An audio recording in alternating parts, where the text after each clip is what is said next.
বলি অনেক অনেক ধন্যবাদ, অভিনন্দন, নমস্কার এবং সালাম। অনেক কষ্ট করে আপনারা অনেক দূর দূরান্তর থেকে পায়ে পায়ে হেঁটে এই প্রোগ্রামে এসছেন। আপনাদের পাগুলোকে আমি প্রণাম জানাই, আমি সালাম জানাই, আমি জোহর জানাই, আমি তপশিলি বন্ধুদের সম্মান জানাই, মৎস্যজীবীদের সম্মান জানাই। আজকে 24 তারিখ, আগামী 1 তারিখ আপনাদের এখানে নির্বাচন আছে। এবারে নির্বাচনে দেখছি বিজেপির মিথ্যে কথা বলার সংখ্যা আরও বেশি বেড়ে গেছে। কাগজে বিজ্ঞাপন দিয়ে যে ছবিগুলো দেখাচ্ছে সেগুলোও অরিজিনাল ছবি নয়। দ্বিতীয়ত, প্রত্যেকটা মিথ্যে কথার বিজ্ঞাপন দেওয়া হচ্ছে। তৃতীয়ত, মনে রাখবেন, গাড়ি গাড়ি টাকা আর কারি কারি টাকা দিয়ে ভোট কেনার চেষ্টা হচ্ছে। কিছুক্ষণ আগেও আমি দেখলাম দাসপুরে একটা গাড়িতে 24 লক্ষ টাকা সবাই গুনতে পেরেছে, এখনও টাকা গোনার কাজ চলছে। 100 দিনের কাজে আপনাদের মনে আছে মানুষকে 3 বছর টাকা দেয়নি। যারা মাথায় মুঠে মাথায় করে ইট নিয়ে যায়, মাটি নিয়ে যায়, রাস্তা পরিষ্কার করে, রাস্তা তৈরি করে, ব্রিজ তৈরি করে, বাঁধ ভেঙে গেলে বাঁধ তৈরি করে, তাদের জন্য দিল্লির গভর্নমেন্টের কাছে 1 পয়সা নেই। কাজ করিয়ে, এটা দিল্লির কাজ, কাজ করিয়ে 100 দিনের টাকা দিল না আমার 59 লক্ষ পরিবারকে। 100 দিনের কাজে আমরা বারবার বলা সত্ত্বেও দিল না, কিন্তু তা সত্ত্বেও আমরা কিন্তু তাদের টাকাটা তাদের পরিবারকে দিয়ে দিয়েছি। আমরা 3-4 মাস আগে দেব বলেছিলাম, আমরা দিয়ে দিয়েছি। আপনাদের সুন্দরবন জেলা, আমরা সুন্দরবন জেলার জন্য একটা নতুন মাস্টার প্ল্যান তৈরি করছি। সুন্দরবন জেলা ইউনেস্কোর ওয়ার্ল্ড হেরিটেজের একটা হেরিটেজ, মনে রাখবেন। আমরা প্রায় 20 কোটি ম্যানগ্রোভ গাছ লাগিয়েছি। কেন লাগিয়েছি? যাতে পাড়গুলো ভেঙে না যায়।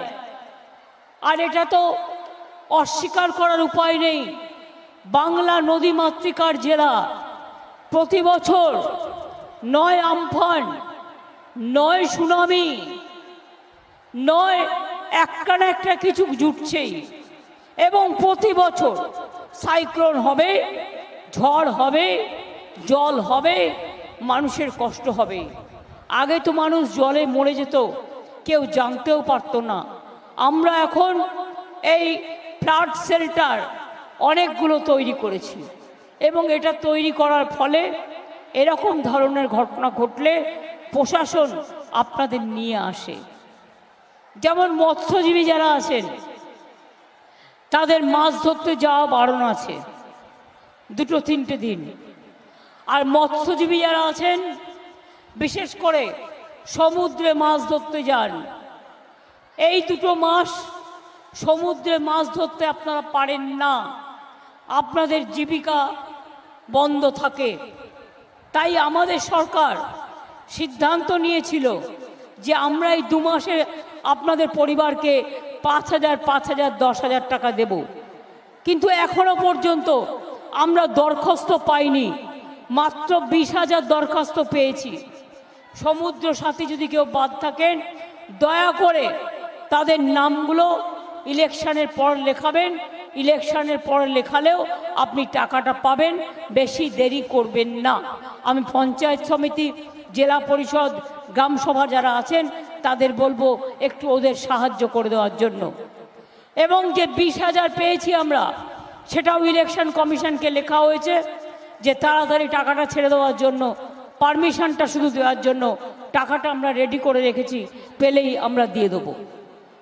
আমি আপনাদের কাছে বলি, একটা নির্বাচন মানুষের, একটা দলের আদর্শ, একটা দলের ঐতিহ্য, একটা দল কিভাবে মানুষের কাজ করবে তার কথা বলে। মানুষ বিপদে আপদে পড়লে তার পাশে কিভাবে দাঁড়াবে তার কথা বলে। আমি যদি আমাদের দলের কথা বলি, হ্যাঁ, আমাদের এমপি যিনি ছিলেন জেঠুয়া সাহেব, তিনি প্রায় 2.5-3 বছর ধরে অত্যন্ত অসুস্থ। তিনি বিছানা থেকে উঠতে পারেন না, বয়সও হয়েছেন, বয়সের ভারে তিনি একেবারে শয্যাগত।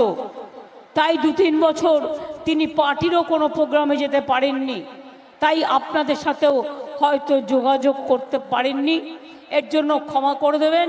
তাই আমরা তার বদলে এবারে আমরা টিকিট দিয়েছি একটা ইয়াং ছেলে বাপি হালদারকে, যে দুঃখে দুর্দশায়, কোনো দুরন্ত কোনো সংগ্রামে, কোনো ঝড়ে, কোনো জলে, কোনো তুফানে আপনাদের কাছে এসে দাঁড়াতে পারবে। ছুটে চলতে হবে। সব বয়স্ক মানুষ যে অসুস্থ হয় তা নয়, কিন্তু জেঠুয়া সাহেবের শরীরটা সত্যি খারাপ হয়ে গেছে। উনি এতটাই অসুস্থ যে বিছানা ছেড়ে চলতে পারেন না। আমি কি বলছিলাম, আমাদের পার্টিকে দিয়ে আমি শুরু করব, চ্যারিটি বিগিনস অ্যাট হোম। মানে নিজের আয়নায় আগে নিজে মুখ দেখুন। আমরা 2021 সালে নির্বাচনের আগে কি বলেছিলাম? আগে জেলায় কি ছিল? সিপিএম 34 বছর ছিল, কিচ্ছু করেনি। আর আজকে তো আপনাদের জেলায় হসপিটাল হয়েছে, মেডিকেল কলেজ হয়েছে, ইউনিভার্সিটি হয়েছে, বোর্ড হয়েছে, কত ব্রিজ হয়েছে, আপনাদের পলিটেকনিক হয়েছে, স্বাস্থ্যসাথী হয়েছে, লক্ষ্মীর ভাণ্ডার হয়েছে, কন্যাশ্রী হয়েছে, ঐক্যশ্রী হয়েছে, ওবিসি হয়েছে, শিক্ষাশ্রী হয়েছে, অনেক হয়েছে।